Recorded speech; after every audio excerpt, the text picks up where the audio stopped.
8 o'clock. All right. How are we out of here? As soon as possible.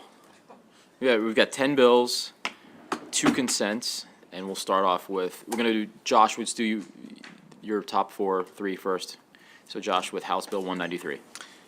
House Bill 193 is the cross-file to Senate Bill 80, which authorizes the use of golf carts on Dorchester County roads under certain circumstances. The House amended their bill to only apply to electric vehicles, but I've heard from the House that they've had a change of heart on that, and they are going to pass the Senate bill without that amendment, so I would recommend conforming the House bill to the Senate bill. It's moved, seconded. Everyone's okay? Excellent. House Bill 206. Sorry, go ahead. Senator Carter had voted against it. Do you want to be recorded? Well, that bill we just did? Yeah, You voted against golf carts? Why would we vote against that? I don't know. Did we put some bad amendment on it? I don't remember. That's gonna cost you a lot. You're never gonna sleep in Paris. I have no idea why I did, but I'm good. I think you were excused, Senator Carter. That's. Okay, just maybe ask your excuse. Okay.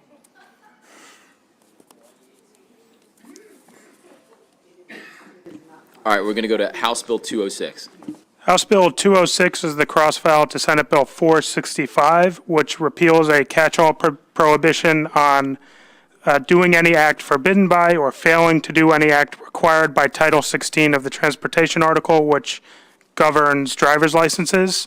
So the House amended their bill. They still repealed the catch-all provision, but they also replaced it with a prohibition on engaging in any fraudulent or dishonest conduct in the course of the testing or examination process for obtaining a driver's license. So it's up to the committee whether they want to accept that amendment or not. Does anybody, do you have any, why was it necessary to add that on here? So my understanding was that the MVA raised some concerns that apparently this provision kind of fills a gap that's specific to the driver examination, that some of the other provisions in title don't necessarily apply to that. So that's my understanding of where the amendment came from. I don't have a problem with it. It seems to me odd that it would be attached to this bill. I think No other place that they address fraud in obtaining a driver's license? Yeah, I think it was specifically in the driver skill, the driver test, that they thought there may be a gap in the existing laws and that this kind of filled that in, but that's the extent of what I know about We it. probably quelled that problem because of when we amended Guy Gazone's bill to make it a pilot, because that's where I could see a lot of potential fraud happening, but, I mean, it's the committee's will. We passed our bill clean. This is the first I'm hearing of this. What's David Moon's preference? Do anybody know? I'll text him.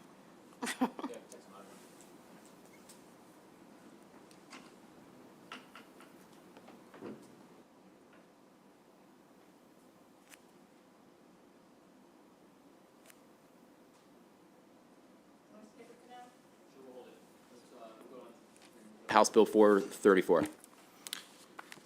House Bill 434 is the cross-file to Senate Bill 520, which authorizes Baltimore City to decrease or raise to a previously established level the maximum speed limit on a road in its jurisdiction without performing an investigation, and also creates a statewide prohibition on any local jurisdiction using a speed camera on any portion of road for which it has decreased the speed limit without an investigation. So the Senate bill had a couple amendments, which I'm told the House is going to accept and pass the Senate bill with the amendments. So the amendments just clarified the language as it related to Baltimore City's authorization and kind of widened the statewide prohibition as drafted. It simply prohibited installing a new speed camera. So with the amendment, it prohibits using a speed camera, including an existing camera. So I'd recommend conforming the House bill to the Senate bill. All right, it's been moved and seconded. Is everyone okay? All right, excellent. Let's go on to House Bill 441.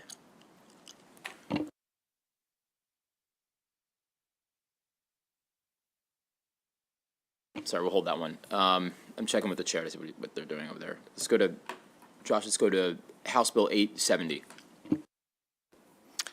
So House Bill 870 is the cross-file to Senate Bill 731, which authorizes a person undertaking the towing or removing a vehicle from a parking lot to notify a secured party of the vehicle electronically if that form of notice is agreed to by the tower and the secured party. The House bill was amended really just to clarify the language. I think there was a feeling that the amended language was a little easier to understand. So it's up to the committee whether you want to accept that amendment. You mean conform the Senate's to the House's? Correct. Or if you're going to accept the House amendments, you would pass the House bill favorably, and the House would amend the Senate bill. So it just, the amendments really, and it's on page 2 towards the bottom there, they just sort of rearranged the language in the bill because there was a thought that phrasing it this way was clearer.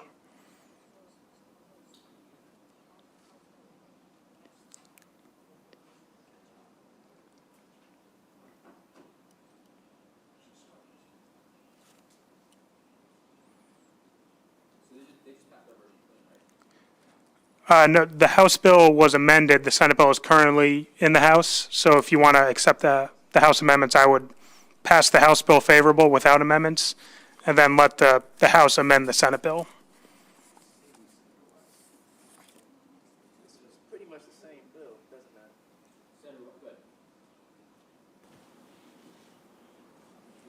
No, I'm saying it's pretty much the same bill, so I don't have a problem with conforming.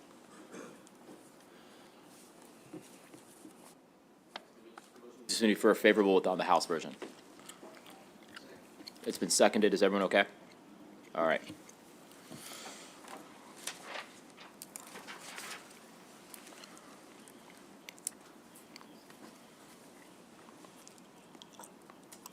To go down to House Bill 996. House Bill 996 is the cross-file to Senate Bill 879, which establishes a process by which a corporation may ratify a defective corporate act and creates procedures for disputing the corporate act. There is one very small difference between the two bills, which is on page 6 of the House bill in lines 21 and 22. So there is some language there that was added by the amendment.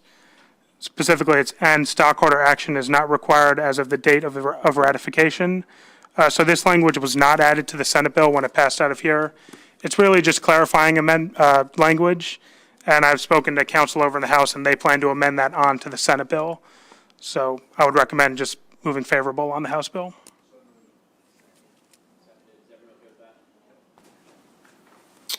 All right. Let's go to House Bill 1248.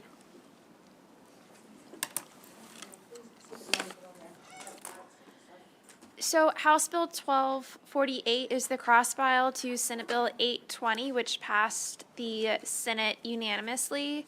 The bills are not identical. Senator Lamb, the sponsor of the Senate bill, did request the House bill be amended to mirror the Senate bill. The differences are the House bill sunsets in its entirety in 5 years, whereas the Senate bill had that amendment, but then also it authorizes a licensed clinical professional counselor to complete a certain initial investigation of child abuse or neglect. That part does not sunset, but the required reporting elements of the bill does sunset in 5 years. Yes. You want a reporting this, I mean, reports that go into perpetuity, once you've made your point, do we really want reports that go into perpetuity?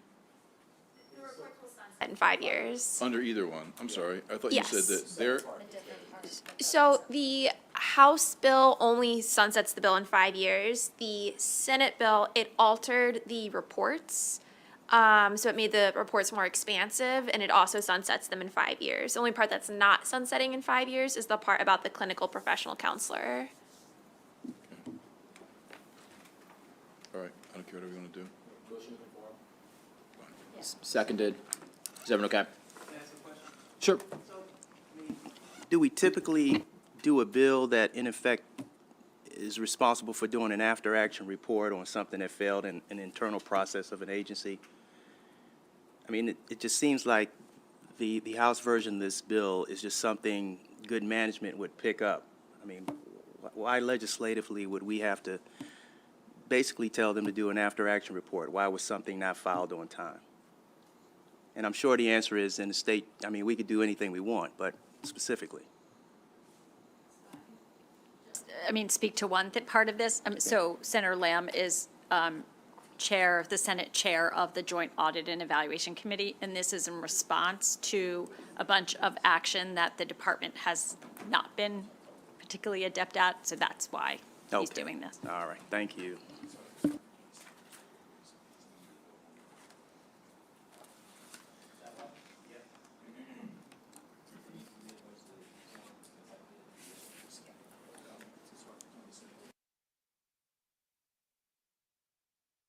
William Moon. Yeah, he thinks that it's not necessary, but for the sake of getting the bill out, because it doesn't cause any harm. He pointed out that, and I'm not looking at it, but in the list of other things that persons can be charged and convicted of, that fraud is already listed, so this would be covered. But the bottom line was, he's okay with it if it's the way to get it out.